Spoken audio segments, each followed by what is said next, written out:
Prologue. Le vieux maître excellent de l'école lombarde n'a certes pas créé ces tableaux d'un seul jet, tant leur style absolu témoigne du projet. Ne confie rien à la main qui hasarde. La Joconde n'est point parfaite par mégarde. Il achevait les yeux, la bouche, puis songeait, chaque ligne en son tour logique s'allongeait, et l'ensemble palpite et vit et vous regarde. À l'exemple du peintre insigne, je voudrais saisir tous les accents et rendre tous les traits de la femme, en laissant chacun une œuvre entière, et rattachant le tout d'un plastique lien, composé dans la forme, honneur de la matière, une grande figure au front olympien.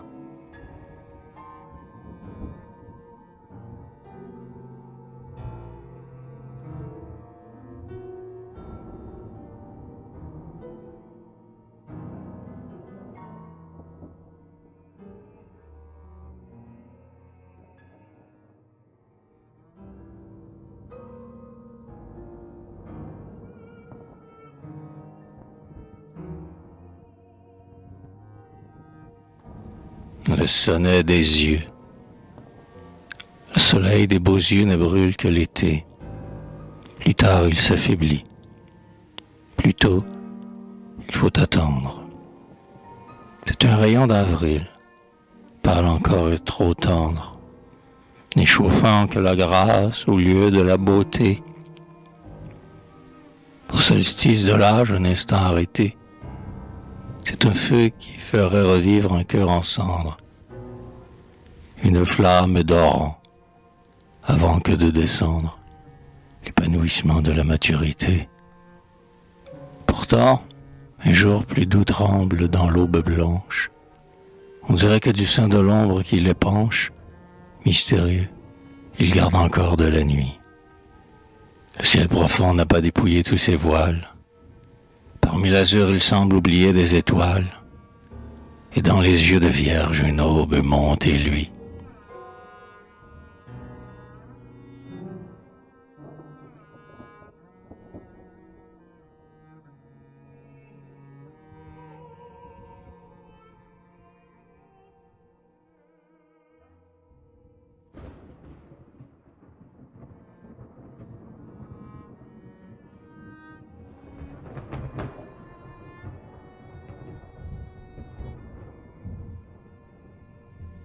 Le sonnet de la bouche.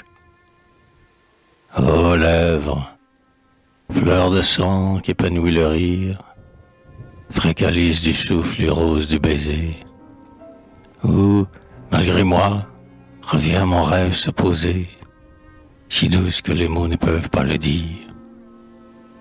Lèvres, coupe d'amour après qui l'on aspire, désireux de l'ivresse et craignant d'épuiser, le buveur délicat a peur de vous briser, et lentement avec extase vous attire. Je veux tarir ma soif à vos calices clairs, à votre humide bord irradié d'éclairs. Je boirai comme on boit l'eau d'une fontaine. Versez-moi la caresse, irritante douceur. Ô lèvres, souvenirs, espérance lointaine, dont je veux mordre encore la fragile épaisseur.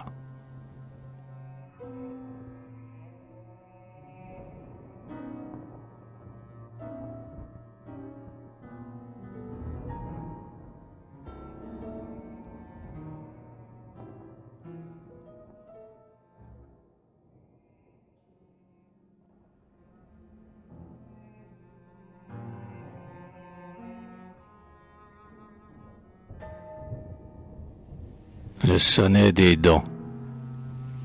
Derrière l'épaisseur et le pur incarnat des lèvres, qu'en passant fait palpiter la laine, on entrevoit les dents découvertes à peine, comme une aube à travers de frais rideaux grenats.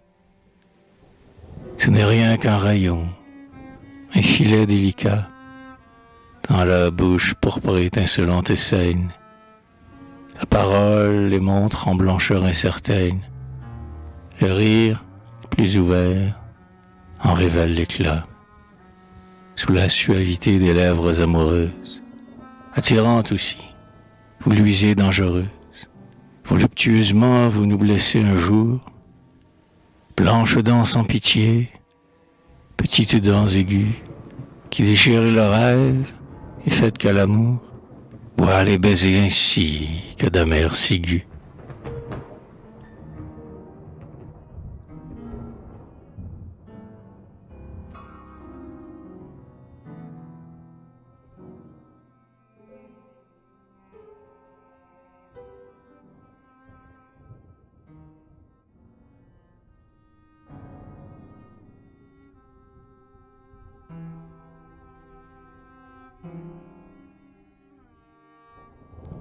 Le sonnet du nez, ouvert à la fraîcheur des roses embaumées.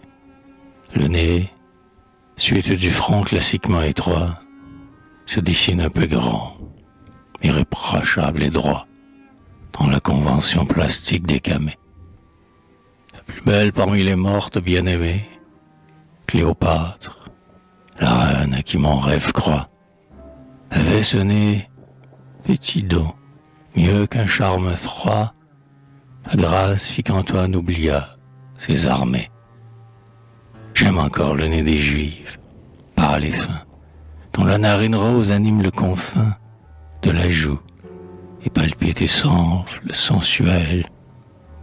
La colère le plisse et le dédain le tord, et l'on voit, frémissant tout entier dans son aile, le grand amour sans père, sans mesure et sans tort.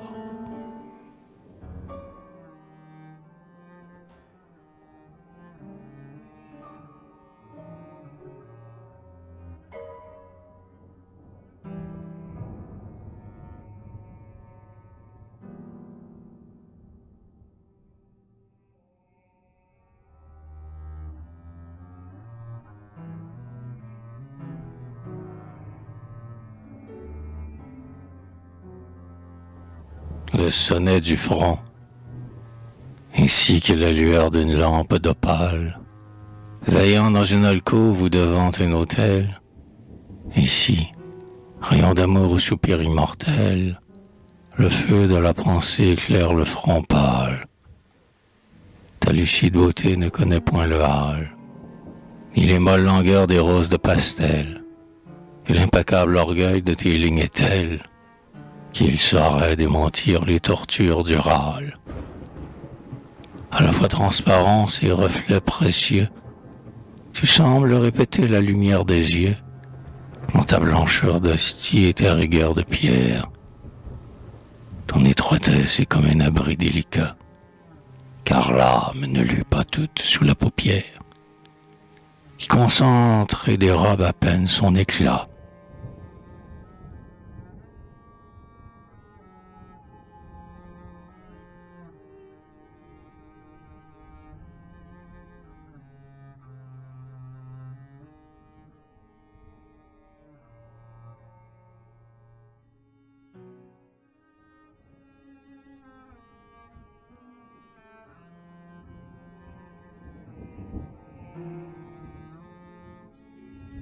Le sonnet des cheveux.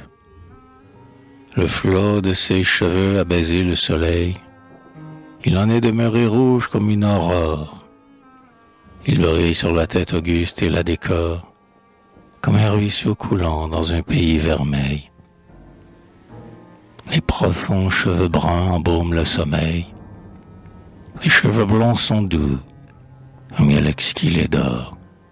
Mais les roux sont plus beaux et plus puissants encore, et leur rayonnement aux flammes est pareil. Onde au corps puissant, mon désir s'abreuve, ruisseler et rouler éparse comme un fleuve, et fait à la chair un linceul endormant. Je veux sur le lit blanc des tièdes encolures, comme un noyé, comme un lascif, éperdument, plonger ma main dans l'or vivant des chevelures.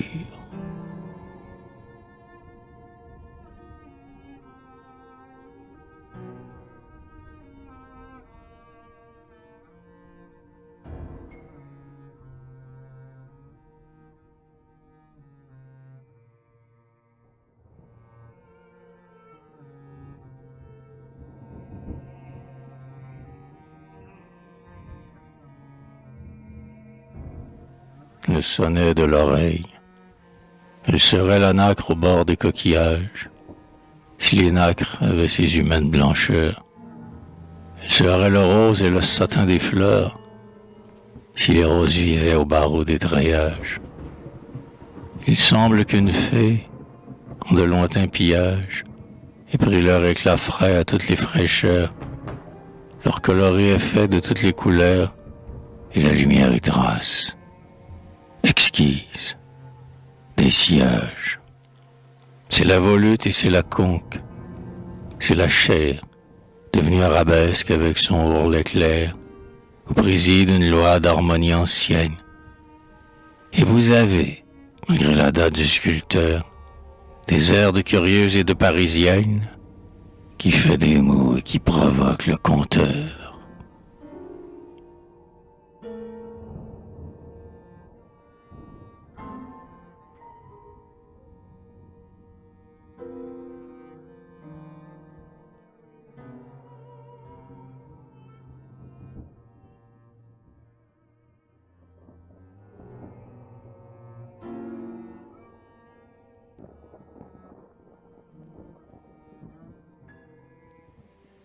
Le sonnet du cou. Un grain d'ambre fondant et roulant dans du lait, ou la goutte de miel d'une abeille importune, un éclair de soleil dans un rayon de lune, un peu d'or sous la peau pris comme en un filet.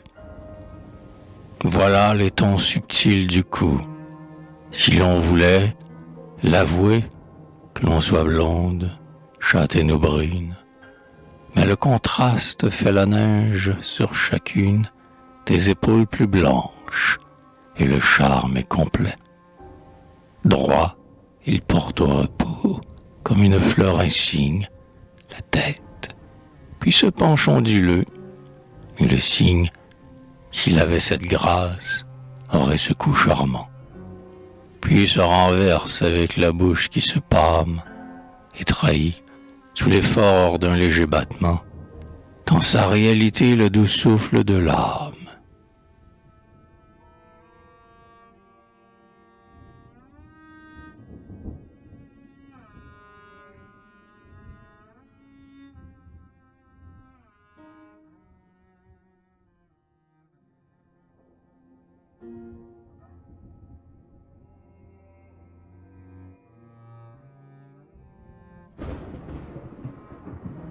Le sonnet des seins, l'éclosion superbe et jeune de ses seins, pour enchaîner mes yeux fleuris sur sa poitrine, tels deux astres jumeaux dans la clarté marine, palpitent dévolus au suprême dessein. Vous contenez l'esprit loin des rêves malsains, noble rondeur, effroi de la pudeur chagrine, et c'est d'un trait pieux que mon doigt vous burine, lumineuse parmi la pourpre des coussins. Blanche sérénité de l'océan des formes, quelquefois je vous veux, sous les muscles énormes, géante et crevant le moule de mes mains. Plus frêle, mesurant l'étreinte de ma lèvre, vers la succession des muets lendemains. Conduisez lentement mon extase sans fièvre.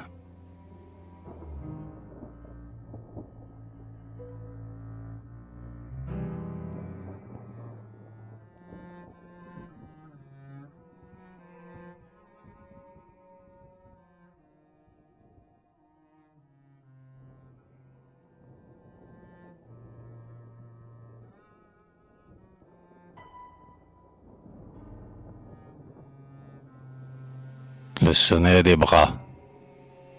Oh, la plus douce et la meilleure des caresses.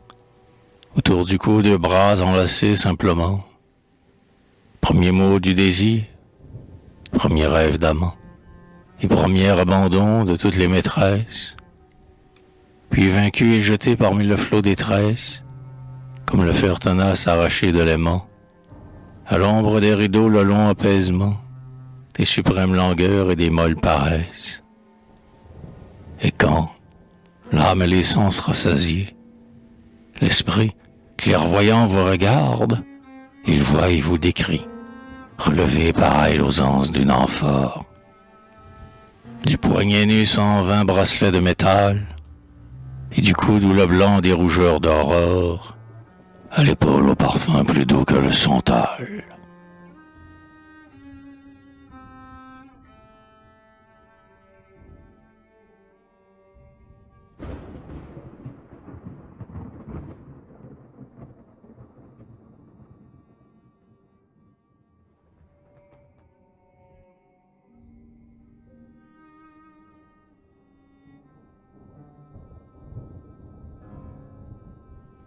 Le sonnet des mains, blanches, ayant la chair délicate des fleurs. On ne peut pas savoir que les mains sont cruelles. Pourtant l'âme se sèche et se flétrit par elles. Elle touche nos yeux pour en tirer des pleurs. Le lait pur et la nacre ont formé leur couleur. Un peu de rose fait qu'elles semblent plus belles. Les veines, réseaux fins de bleuâtre dentelle, en viennent affleurer les plastiques pâleurs. Si frêles, qui pourraient redouter leurs caresses. Les mains, filets d'amour que tendent les maîtresses, prennent notre pensée, prennent notre cœur. Leur clair beauté ment et leurs chaînes sont sûres. Et ma fierté subit, ainsi qu'un mal vainqueur, les mains, les douces mains qui nous font des blessures.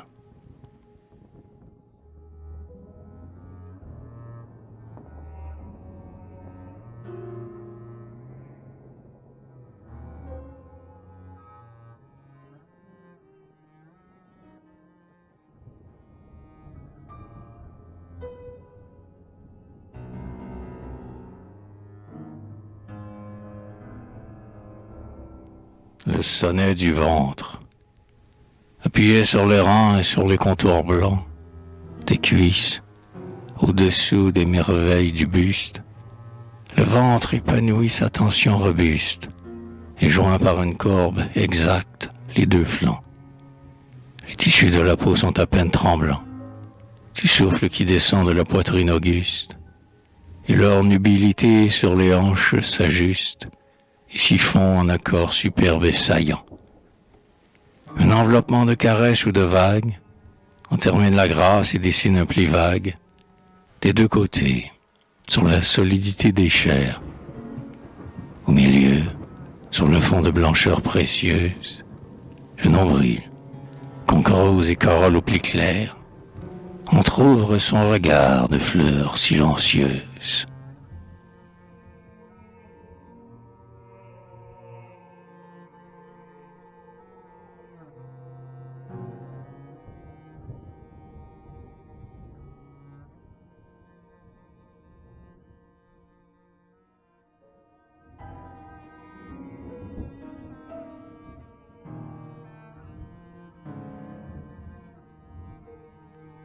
Le sonnet de la jambe, comme pâlit la joue au baiser de l'amant. Une invisible lèvre a touché la peau rose, aux chevilles.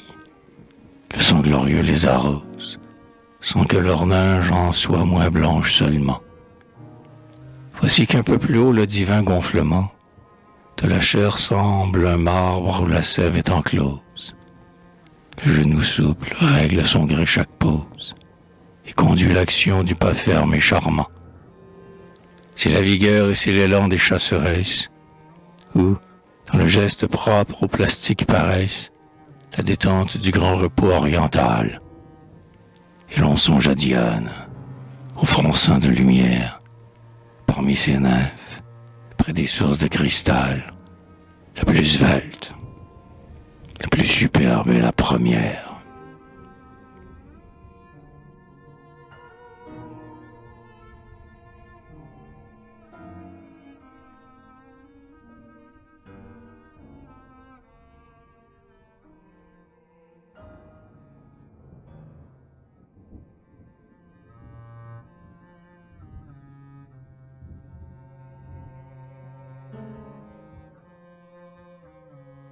Le sonnet du pied. Je veux, humiliant mon front et mes genoux, prosterner devant toi comme mon nez quand on prie, sous le ciel de tes yeux qui font ma rêverie, baiser pieusement tes pieds petits et doux. J'étancherai gardant tout mon désir pour vous, la grande soif d'aimer qui n'est jamais tarie. Ô petit pied, trésor dont la beauté marie, la rose triomphale éclaire aux lys jaloux. Vous avez des frissons subtils comme les ailes, non moins immaculés que les mains et plus frêles, à peine vous posez sur notre sol impur. Peureux, lorsque ma lèvre amoureuse vous touche, je crois sentir trembler, au souffle de ma bouche, des oiseaux retenus captifs loin de l'azur.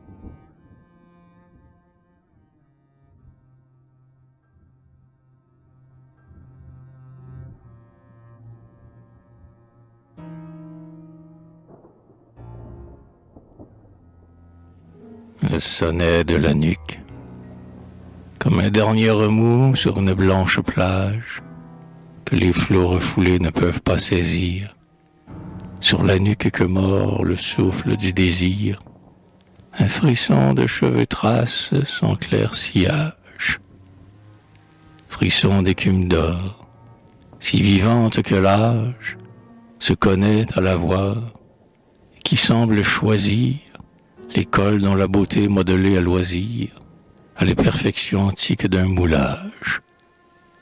En extase penché, j'aurai pour horizon l'oreille à qui l'amour porte mon oraison. L'oreille, bijou fait en rose de coquille, et ma bouche osera baiser l'éclat vermeil des minces cheveux fous brodés par le soleil, dont la confusion étincelante brille.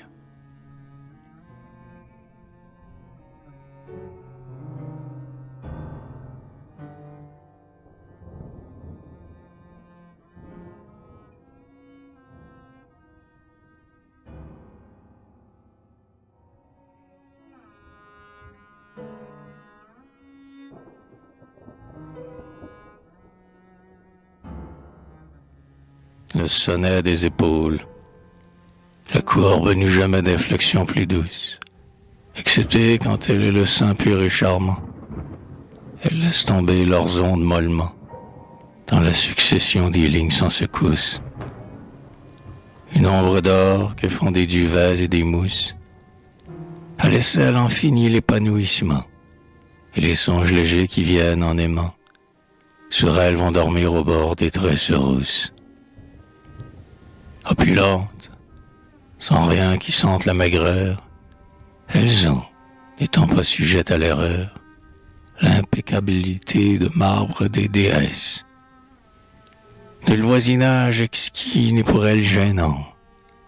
Elles n'ont pas besoin de faire des promesses, car elles sont un tout suprême et rayonnant.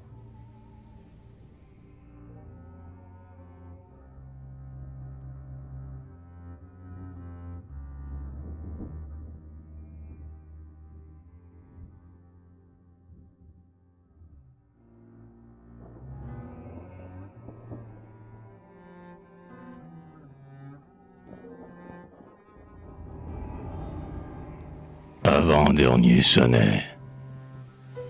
Les Grecs, pour honorer une de leurs Vénus, inscrivaient Callipyge au socle de la pierre. Ils aimaient, par amour dans la grande matière, la vérité des corps harmonieux et nus. Je ne crois pas au sophosement ingénu, à qui l'éclat du beau fait baisser la paupière. Je veux voir et nommer la forme tout entière, qui n'a point de détails honteux ou malvenus. C'est pourquoi je vous loue, aux blancheurs, aux merveilles, à ces autres beautés égales et pareilles, que l'art même, hésitant, tremble de composer. Superbe dans le cadre indigne de la chambre, l'amoureuse nature a un divin baiser. Sur votre nage aussi mes deux fossettes d'ambre.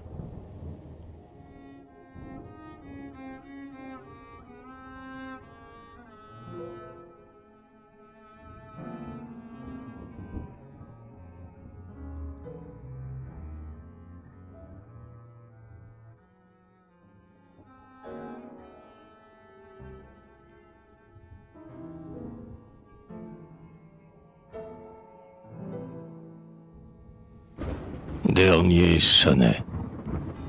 Après les yeux, après la bouche, après l'éclat des cheveux, poursuivant la grâce du poème, je ne rencontrai pas une beauté suprême qu'une autre, sans pouvoir lui nuire, n'égala.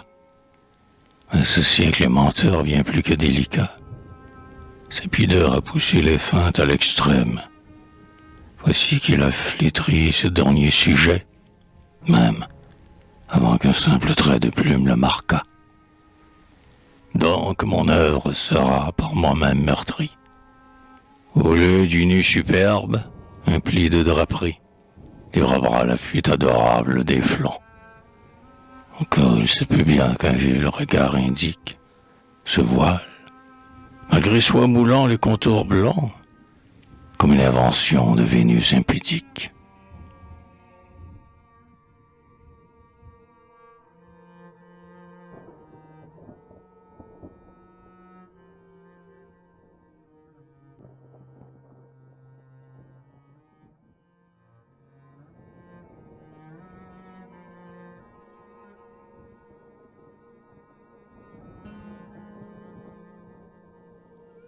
Épilogue.